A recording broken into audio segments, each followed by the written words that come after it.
Bom dia, irmãos. Espero que essa mensagem chegue a todos com saúde, protegidos pelo Senhor. Se você está reunido com a sua igreja em casa ou com um grupo pequeno, espero que vocês passem um ótimo momento juntos. Se você está com a sua família em casa, também espero que vocês passem um ótimo tempo juntos. Antes de entrarmos no tema da série que nós estamos seguindo aqui, o Deus Pródigo, eu queria só fazer um ponto com vocês sobre essa situação que nós estamos vivendo hoje. Queria ler com vocês em Lucas 21, versículo 7. Se você pegar essa história, você vai ver que Jesus, ele está andando com os discípulos e eles passam diante do templo e os discípulos admiram o templo e Jesus diz, esse templo não vai ficar pedra sobre pedra. E logo depois os discípulos perguntam a Jesus, e quando tudo isso vai acontecer? E Jesus começa a fazer uma profecia, que também você pode acompanhar Lucas 21 e também lá em Mateus 24, que é a mesma citação. E diz assim, começando do versículo 5, Lucas 21, versículo 5. Alguns dos seus discípulos estavam comentando como o templo era adornado com lindas pedras e dádivas dedicadas a Deus. Mas Jesus disse, digo a vocês que estão vendo, dias virão em que não ficará pedra sobre pedra, serão todas derrubadas. Mestre, perguntaram eles, quando acontecerão essas coisas? E qual será o sinal de que elas estão prestes a acontecer? Ele respondeu, cuidado para não serem enganados, pois muitos virão em meu nome, dizendo, sou eu. E o tempo está próximo. Não os sigam. Quando ouvirem falar de guerras e rebeliões, não tenham medo. É necessário que primeiro aconteçam essas coisas, mas o fim não virá imediatamente. Então lhes disse, nação se levantará contra nação, e reino contra reino. Haverá grandes terremotos, fomes e pestes em vários lugares, e acontecimentos terríveis e grandes sinais provenientes do céu. Sabe, essa escritura é uma profecia de Jesus, e algumas coisas a gente pode aprender aqui nesse momento que nós estamos vivendo. Primeiro que quando Jesus falou isso, depois dessa data até os dias de hoje, é o que nós temos visto acontecer na humanidade. 40 anos depois dessa profecia de Jesus, na região próxima da Itália, ali perto do Império Romano, o vulcão Vesúvio explodiu e dizimou toda a cidade de Pompeia. Então, Jesus fala, não tenham medo, essas coisas vão acontecer. Se você for em Mateus 24, lá vai falar como isso vão acontecer como as dores de parto. Então, depois dessa profecia de Jesus até os dias de hoje, nós vemos isso acontecendo na humanidade. E nos últimos séculos, isso está se intensificando cada vez mais, como uma dor de parto mesmo. Quando a mulher está próxima a dar à luz, as dores as contrações vão se intensificando cada vez mais, até a criança nascer. Então, nós não podemos ficar aqui e falar, vai acontecer mês que vem, o ano que vem, daqui a décadas, daqui a um século. Mas uma coisa podemos entender, está cada vez mais próximo. Ele fala sobre pestes, vão acontecer pestes. Você vê na história do cristianismo, na história depois de Jesus, depois da era de Jesus, nós vemos acontecendo, como ele fala aqui, primeiro as falsas doutrinas chegando. A igreja tem sido atacada desde a época de Jesus até os dias de hoje por falsas doutrinas, divisões. Nós vemos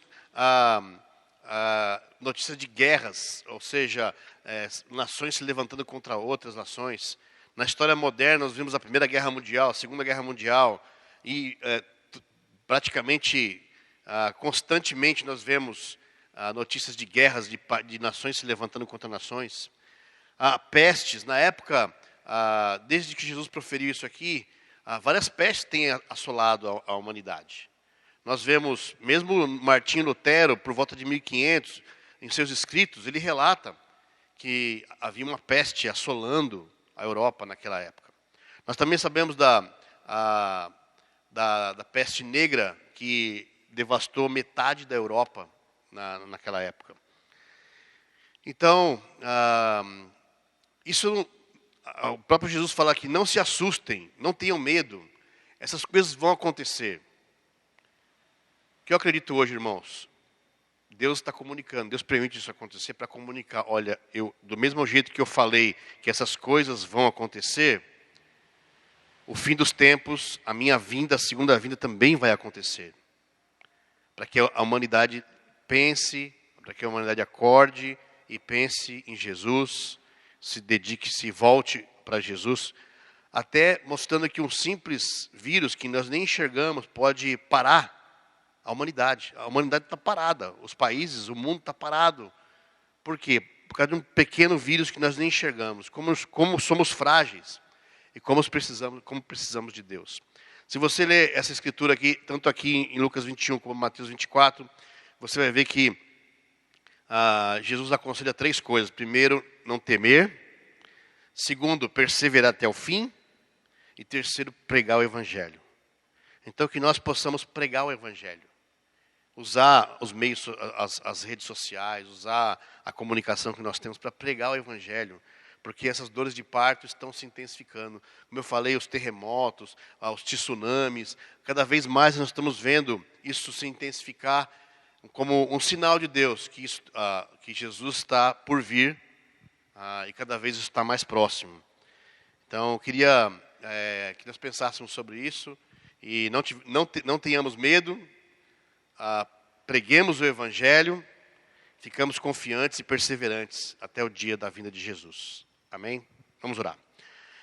Pai, nós agradecemos o Senhor, Deus, porque o Senhor nos dá essa segurança, a segurança que vem de Jesus, da salvação que o Senhor dá a nós, sem merecermos, Deus. Pai, a minha oração é que cada irmão vai estar ligado com o Senhor. Cada irmão, cada cristão, cada discípulo de Jesus vai estar comprometido com o Senhor, conectado uns com os outros, para superarmos essa fase difícil. Eu oro que o Senhor proteja as famílias, Deus, os irmãos, para que essa doença não assole os seus filhos fiéis na igreja, Pai. Eu oro também, Deus, que o Senhor nos dê confiança no Senhor, que nossa mente possa estar cada vez mais convencida de que a sua segunda vinda, a segunda vinda de Jesus, onde nós vamos ser redimidos, está cada vez mais próxima, que isso nos alerte e nos focalize no que realmente importa, que é pregar a Tua palavra, que é perseverar e termos um relacionamento com o Senhor.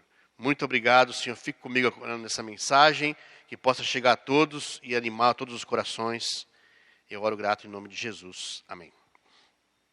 Bom, coincidentemente, o último tema, a última mensagem dessa série que nós estamos fazendo, do Deus Pródigo, fala justamente sobre salvação. Então, eu fiquei bem feliz de falar sobre isso hoje. Para alguns que não acompanharam essa série desde o começo, nós começamos falando lá de Lucas 15, na escritura que nós conhecemos como tão famosa no nosso meio como a parábola do filho pródigo. Mas colocamos o tema de Deus pródigo, e nós falamos lá no começo que pródigo significa aquele que gasta irresponsavelmente. E na semana passada nós vimos a figura do pai trazendo os 2 filhos para um banquete e disposto a pagar o preço que fosse. Por isso que chamamos de Deus pródigo, porque é o Deus que gasta irresponsavelmente. Na verdade, Deus não é irresponsável, né? Mas é uma forma de expressar que Deus está disposto a pagar qualquer preço. Deus não está medindo consequências para pagar o preço para salvar as pessoas, a nós. Então, na primeira série, na primeira mensagem, nós falamos sobre o filho mais novo, que foi em busca da felicidade, através da promiscuidade, dos prazeres, do dinheiro, da farra, do sexo, da prostituição. E nós falamos que muitas pessoas têm feito isso até hoje. É a figura do jovem, ou de muitos de nós, que em busca da felicidade, vamos atrás da imoralidade, dos prazeres, do sexo, do dinheiro, e nos machucamos depois. Como esse menino se machucou, comeu comida de porcos e voltou depois para o seu pai. E o seu pai o recebeu com o coração aberto. Na segunda mensagem, nós falamos sobre o filho mais velho, que também, em busca da felicidade, optou em obedecer, em fazer tudo o que o pai queria, em agradar o pai, só que com um coração de merecimento, de receber em troca. Eu faço, eu obedeço, por isso eu quero que Deus, que o pai me valorize, eu quero que o pai me faça ser merecedor. E nós falamos das implicações da atitude desse rapaz de sair em busca da felicidade através da obediência. E quando iniciamos também essa série, nós falamos sobre Lucas, quando começa no Lucas no versículo 1, 2 e 3, Jesus está lá falando com os fariseus, falando com os pecadores, com os cobradores de impostos, e os fariseus chegam e olham para Jesus e criticam Jesus, falando como ele senta, como ele se mistura com os pecadores. E Jesus direciona essa parábola para os fariseus. Então, muitas vezes nós estávamos acostumados a ouvir sobre a parábola, essa parábola focada no filho mais novo, que vai e viver a vida no pecado, depois volta e o pai recebe amorosamente. Mas, na verdade, o enfoque de Jesus era o coração dos fariseus. Praticamente dizendo que a atitude do filho mais velho era a atitude que os fariseus estavam tendo. Essa atitude de se achar melhor, de ter raiva de quem está no pecado, de exigir do pai um retorno. Então, Jesus estava querendo dizer, olha, vocês precisam fazer como eu estou fazendo. Na verdade, vocês, fariseus, deveriam estar aqui no meu lugar, pregando e ajudando e amando os pecadores e as pessoas de má fama. E falamos sobre toda a implicação do filho mais velho. E eu sei que muitos de nós, eu me incluo nisso também, já se viu nessa situação do filho mais velho. E falamos que o que mais é impressionante é que o filho mais velho não entrou até o final pelo menos Jesus deixou suspenso isso, não entrou no banquete. E o filho mais novo entrou no banquete. Na mensagem da semana passada, da terceira mensagem, nós falamos sobre se buscar a felicidade não é através do caminho do filho mais novo, também não é através do caminho do filho mais velho, então que caminho tomar? Aí falamos do verdadeiro filho mais velho, que era Jesus. Ou seja, Jesus estava comunicando ali para os fariseus que a atitude do filho mais velho era o contrário do que eles deviam fazer, do que eles estavam fazendo. E Jesus, concluímos essa mensagem que Jesus era o verdadeiro filho mais velho, que foi atrás, que pagou o que era preciso para resgatar o irmão mais novo. E é exatamente o que Jesus fez conosco. Pagou a conta, foi atrás de nós. Ele teve a iniciativa de ir atrás de nós, pagar a conta e nos trazer de volta para o Pai, para participarmos do banquete. Falamos também sobre a atitude do Pai, que o Pai tem a iniciativa de ir atrás. Que nas três parábolas de Lucas 15, a da ovelha, da moeda e do filho perdido, as duas primeiras, alguém vai atrás. E na do filho perdido, ninguém foi atrás. O filho voltou sozinho. Dando a entender, Jesus deixando isso a entender, que na verdade o filho mais velho deveria ter essa atitude de ir atrás. Porque agora toda a herança era dele. Então, terminamos essa mensagem, essa terceira mensagem, falando que Jesus é nosso filho, é nosso irmão mais velho, e chama nós, eu e você, a sermos verdadeiros filhos mais velhos. E dispostos a pagar o que for preciso para buscar as pessoas que estão longe de Deus. E hoje nós vamos falar sobre, exatamente quando vamos finalizar essa série, exatamente na cena onde o pai fez a festa para comemorar a vinda do filho mais novo. O filho mais novo entra na festa, o filho mais velho chega, não gosta de nada do que ele está vendo, e o pai sai para chamar o filho mais velho a entrar também. E ele prepara um banquete. E é sobre o banquete que nós vamos falar hoje. Jesus, em vários trechos no Novo Testamento, Jesus compara a salvação a um banquete. Jesus estava querendo comunicar aqui para os fariseus e para todos que estavam ali assistindo ele falar, que a salvação era como um banquete. E por que será que Jesus usou essa figura? Bom, primeiro, vamos ver aqui Mateus 8, versículo 11. Abre comigo. Uma citação, apenas uma citação de várias citações onde Jesus se refere à salvação como um banquete. Ele fala aqui, Mateus 8, versículo 11. Eu digo que muitos virão do Oriente e do Ocidente e se sentarão à mesa com Abraão, Isaque e Jacó no reino dos céus. Como sinal de sua graça salvadora, Jesus instituiu um banquete para ilustrar para nós que o dia da grande salvação é como um banquete. Por quê? Por que será que Jesus usa esse modelo para comunicar a salvação? Porque para nós se torna muito real. Deus quer que seja real para nós. Deus não quer que nós ficamos aqui perseverando, imaginando a salvação que vai acontecer lá, depois da nossa morte.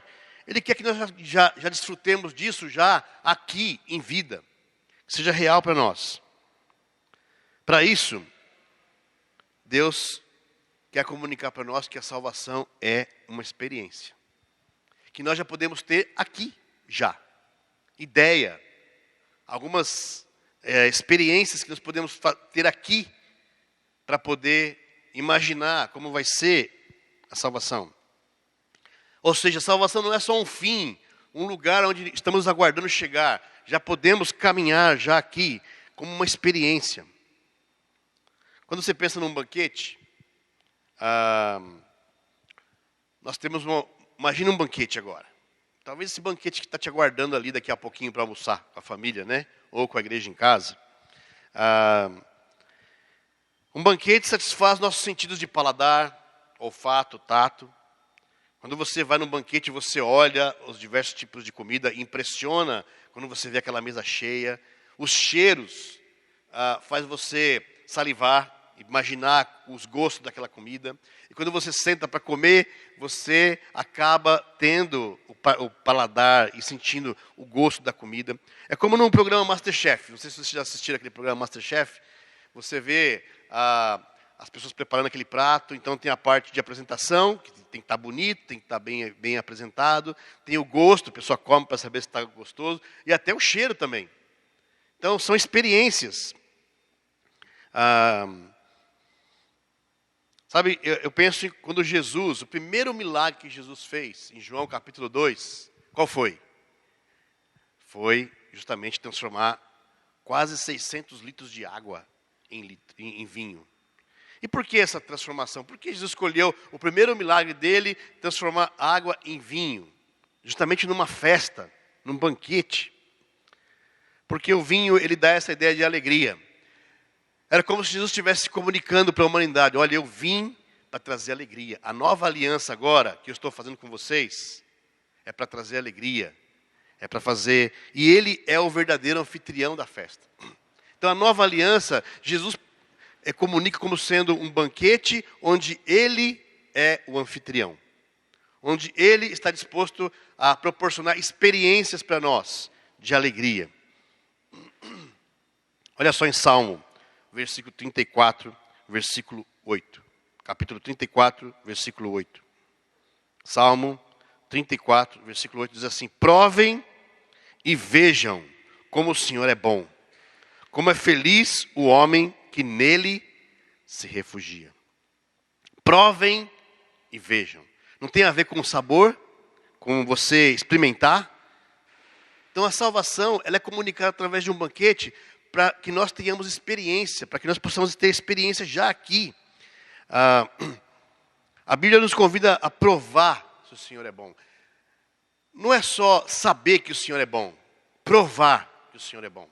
É a mesma coisa de você imaginar, você sabe que o mel é doce, mas é diferente quando você vai lá e põe uma colher no mel e põe na boca. Você sente a doçura do mel.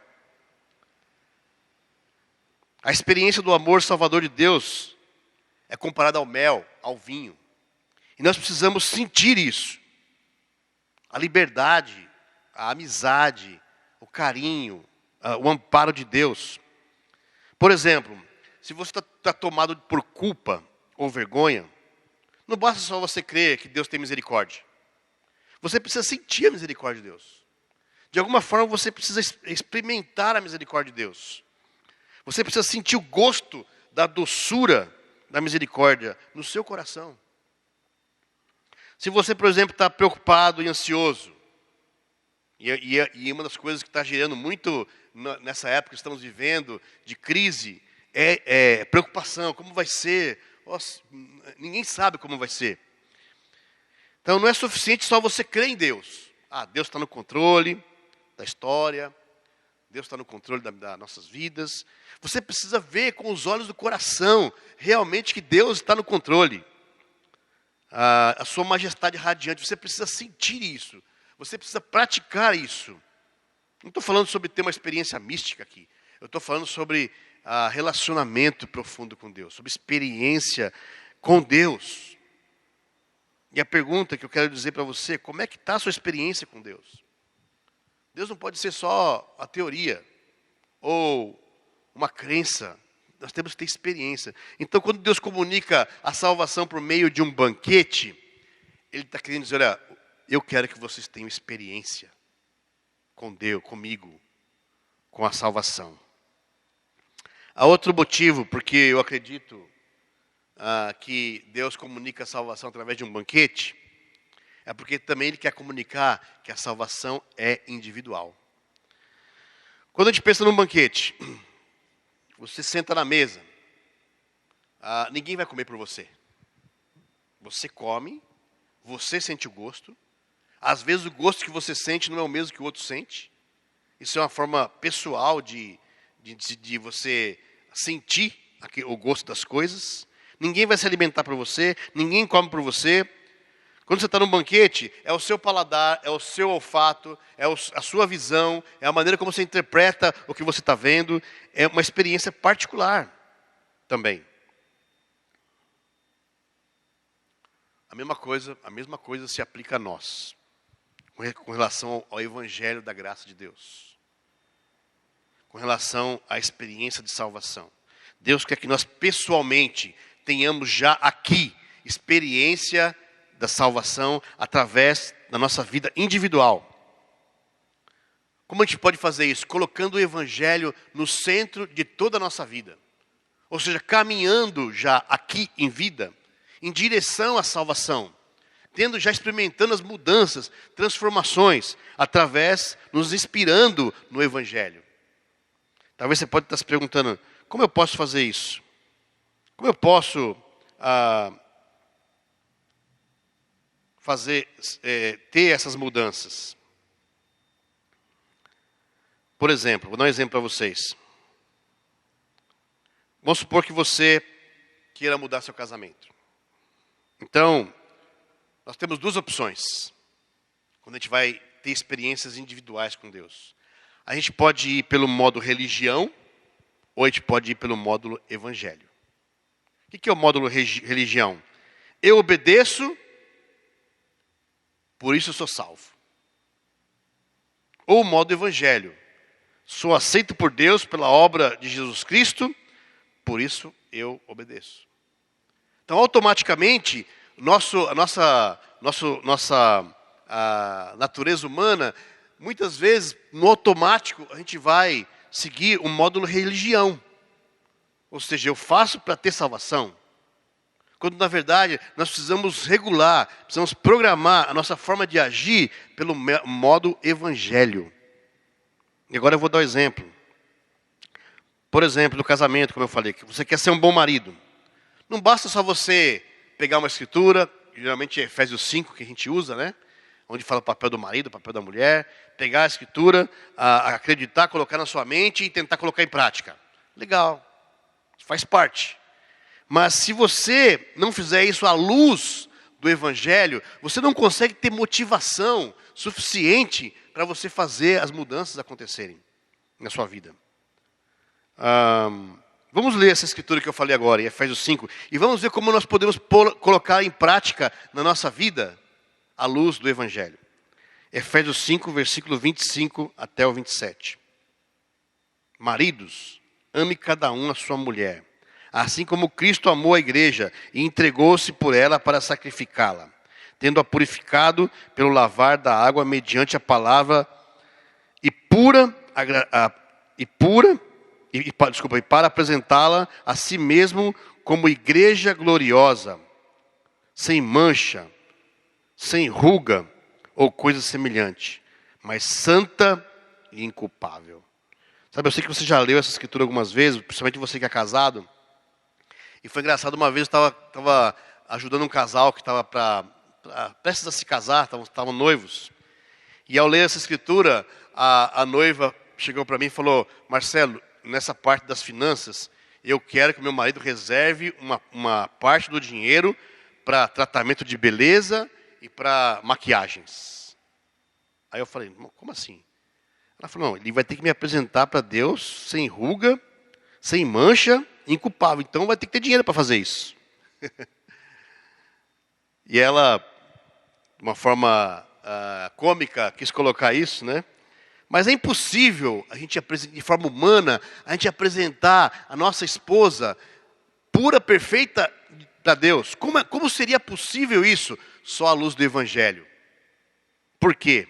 Porque se nós levamos a nossa esposa perto do Senhor, debaixo da graça de Deus, Deus vai enxergá-la pura, perfeita, inculpável. E à luz do Evangelho, o que é o Evangelho? Jesus pagou o preço para nos salvar e nos deu a salvação de graça.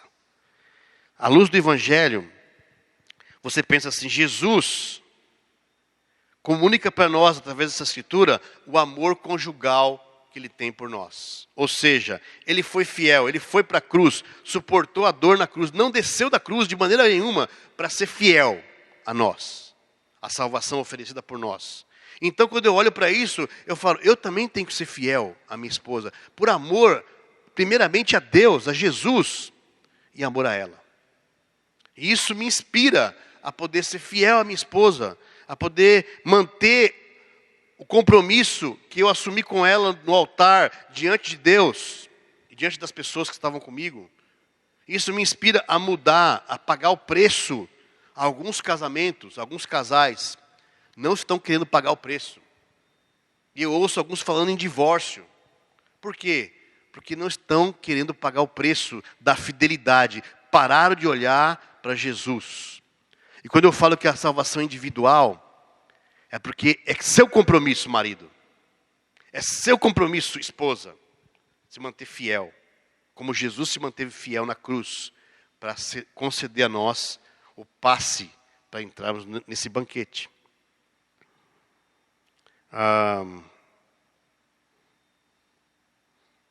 Sabe da parábola do semeador? Em Mateus 13, 23, tem um dado interessante quando a gente pensa sobre a experiência da salvação individual. Qual é essa experiência? Vamos ler lá em Mateus 13, 23. Fala assim: e quanto a semente que caiu em boa terra, esse é o caso daquele que ouve a palavra e a entende, e dá uma colheita de 100, 60 e 30 por 1. Essa parábola fala do semeador que semeia a semente em vários solos, e aqui nesse trecho fala do solo bom. E ele fala que ouve a palavra e já sai fazendo um monte de coisa. Não, ouve a palavra e entende.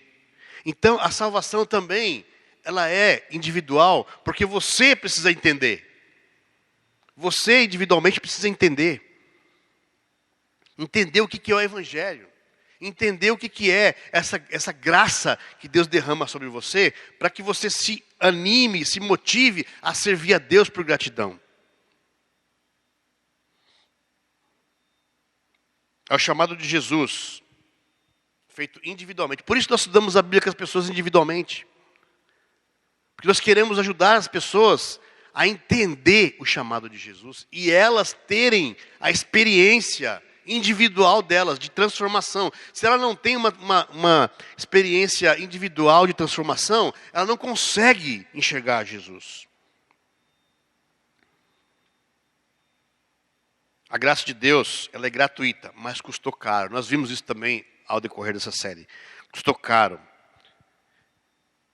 E se nós não reconhecemos isso, não vamos nos sacrificar para Jesus. Sabe, por último, pensando no banquete, por que Deus comunicou a salvação através de um banquete? Ele poderia ter comunicado de diversas outras formas, mas muito marcante no Novo Testamento é a comunicação através de um banquete. Por quê? Porque também a salvação é comunitária. Como assim, Marcelo? Os banquetes são comunitários. Você não vai para um banquete sozinho, né? É a coisa mais legal que nós temos como cristãos é ir para a casa dos irmãos e comer, não é? E por isso que está sendo tão difícil passar essa fase. Eu estou aqui pregando para uma câmera. Eu sei que você está me ouvindo aí no domingo de manhã com a sua família, com os irmãos que estão ao seu redor. Mas é difícil isso, olhar para cá e não ver ninguém aqui, né? Nós somos feitos, o cristianismo é relacionamento, são pessoas. E um banquete comunica isso muito bem, porque adoramos estar com pessoas na frente de comida, não é verdade? E quando você quer tratar bem as pessoas, você prepara uma boa comida. Quando você quer se aproximar de amizade, você convida a pessoa para sua casa para você comer com ela, não é? Se você convidar o Denis, faz uma compra antes, viu? Todas as vezes que eu chamo o Denis aqui, eu tenho que preparar meu estoque de alimento, porque o rapaz come, viu? Mas eu sei que nós adoramos isso. Reunir uma mesa, olhar um no outro, conversamos, abrimos os corações, brincamos, rimos juntos. É uma experiência comunitária, com comida à mesa. Não é a coisa mais legal que a gente pode fazer. Tanto é que nossas igrejas em casa sempre tem comida na mesa, sempre tem as pessoas em volta à mesa. É muito legal, é muito inspirador. E o banquete, ele é comunitário. Quando Jesus comunica a salvação por meio de um banquete, ele está comunicando também que a salvação também é comunitária. Ou seja, ninguém vai chegar nesse banquete sozinho. Você precisa de ajuda. Você precisa de estender a mão. Passa um álcool gel antes, tá? Mas você precisa estender a mão para os seus irmãos. Você precisa buscar ajuda. E nós vivemos cada vez mais numa cultura egoísta, onde as pessoas estão se isolando cada vez mais. Por isso é tão difícil para nós. No comunicado que eu passei a vocês, eu iniciei falando isso, que nos isolar nesse momento é uma atitude para preservar nossa saúde, e isso nos ajuda a sermos também solidários com as pessoas que vão precisar de hospitais, para nós não nos infectarmos, para dar espaço para as pessoas que vão precisar de atendimento médico, né? É tão difícil porque, apesar disso ser o melhor a ser feito para a nossa saúde, o isolamento não é saudável espiritualmente. Por isso eu quero chamar você, meu irmão. Usa a criatividade, liga para os seus irmãos. Faz o que você puder fazer para não se isolar, para não deixar o egoísmo tomar conta de você. Vamos obedecer o que os nossos governantes estão falando, porque isso é prudente também. Mas vamos usar nossa criatividade para fazer o melhor possível para manter nossa conexão. Mas quando falamos sobre um banquete ser comunitário, a salvação também é comunitária, não é possível. Deus quer que nós, eu e você, já tenhamos a experiência de salvação desde já, através da comunidade, através dos relacionamentos. Por isso é tão importante o envolvimento que nós temos uns com os outros. Porque nós podemos tirar e aprender um com o outro. Porque quando nos relacionamos, enxergamos também, nos conhecemos mais. É interessante esse ponto. O próprio C.S. Lewis, você pode depois ler no livro, na página 100, ele conta a história. C.S. Lewis era muito amigo do autor também do Senhor dos Anéis, e eles tinham um grupo que eles se relacionavam, de amizade, e um daqueles amigos morreu. E ele conta que ao perder aquele amigo, ele perdeu um pouco dele, um pouco do amigo, cada um perdeu um pouco de si mesmo, porque aquele amigo produzia sentimentos e reações que só ele produzia em cada um. E é assim que são os relacionamentos. Cada relacionamento que nós temos produz algo em nós. E nós acabamos nos conhecendo melhor através dos relacionamentos que nós temos. Por isso, quanto mais você se isola, mais confuso e perdido você fica. Porque você nem se entende. Alguns estão morrendo de depressão no isolamento porque não estão se relacionando e não se conhecem. Então, a salvação é comunicada por Deus através de um banquete também para dizer, olha, você e eu precisamos nos relacionar. Precisamos estar juntos, precisamos de um grupo, precisamos de conexão. Se você está desconectado já há algum tempo, se você não está conectado, não tem relações profundas, eu quero chamar você, meu irmão, ou minha irmã, a tomar decisões de se conectar.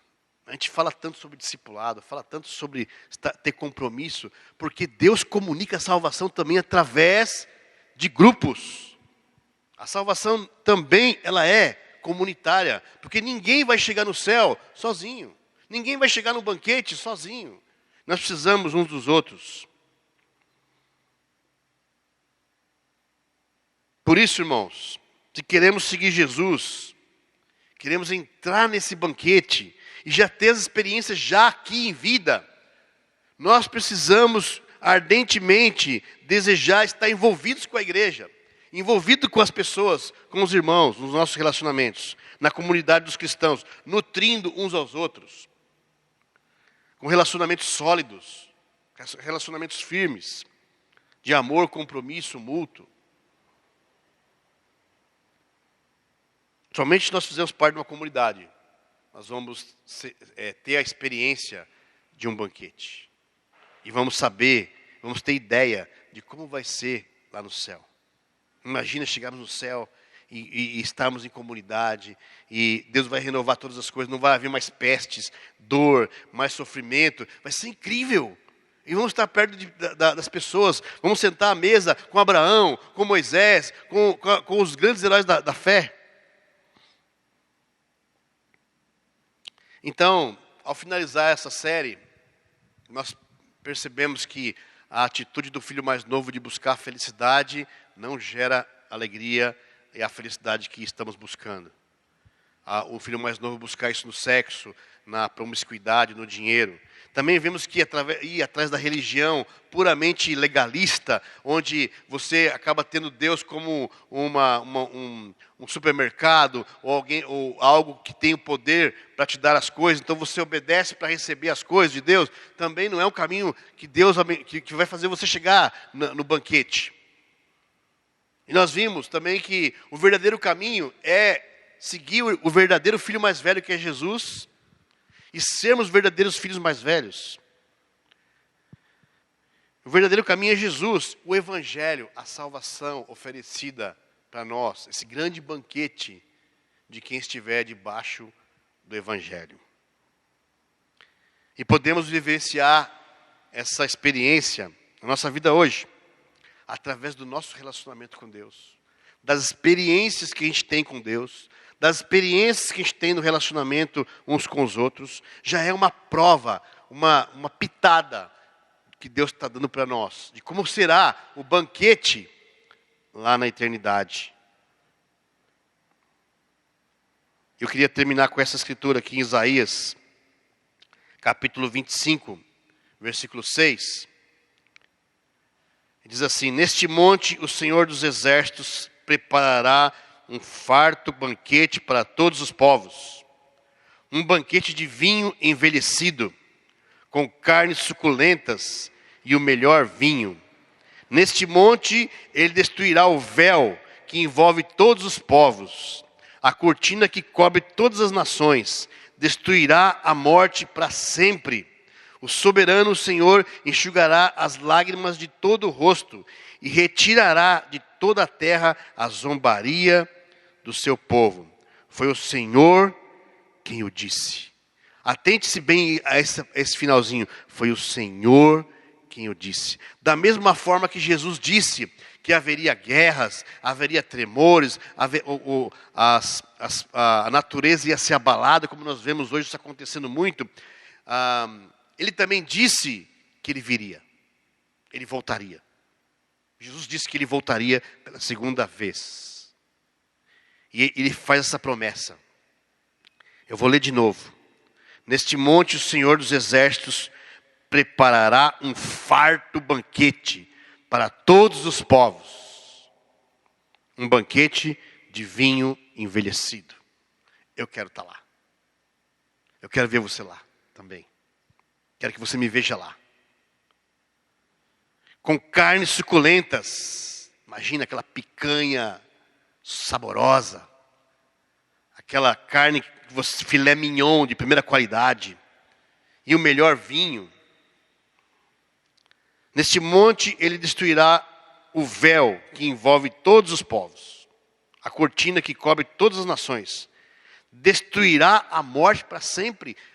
A salvação, o banquete, vai marcar para a nossa existência o término da miséria da natureza humana. Essas doenças, essas calamidades, a maldade do ser humano, tudo isso, a morte, tudo isso vai se finalizar. Não vai existir mais. Para sempre. O soberano, o Senhor, enxugará as lágrimas de todo o rosto e retirará de toda a terra a zombaria do seu povo. Foi o Senhor quem o disse. E nesse momento nós estamos vivendo hoje, irmãos, onde o mundo está parado, onde as pessoas estão com medo de morrer, é a melhor oportunidade que nós temos de pregar o Evangelho. É a melhor oportunidade que nós temos de nos arrepender, se nós não estamos gratos pela salvação que Deus está nos dando, se nós não estamos comprometidos com nossos irmãos, se nós não estamos tendo relacionamento com individual, com Deus, tendo as experiências que Deus quer que nós tenhamos. Agora é a hora, porque Jesus está voltando. A gente não pode afirmar quando que é, já passou a metade desse período. A grande realidade é que desde que Jesus pronunciou as palavras de Lucas 21 e Mateus 24, até hoje, essas coisas estão acontecendo de maneira intensificada, como as dores de parto, como eu falei. Então eu não sei quanto tempo falta pela frente, mas que está mais perto do que nunca, isso eu posso dizer. Eu queria chamar você meu irmão, você minha irmã, a pensar nisso. Não temer, a perseverar, pregar o Evangelho. Estabelecer seu relacionamento com Deus. Buscar as experiências do seu relacionamento com Deus. Buscar a experiência do relacionamento com os irmãos. Manter conexão. Mais do que nunca. Jesus está lembrando, olha, essas coisas que estão acontecendo agora, Jesus está lembrando o que ele falou. É para pensarmos, Jesus falou que isso ia acontecer. E ele também falou que ele viria pela segunda vez.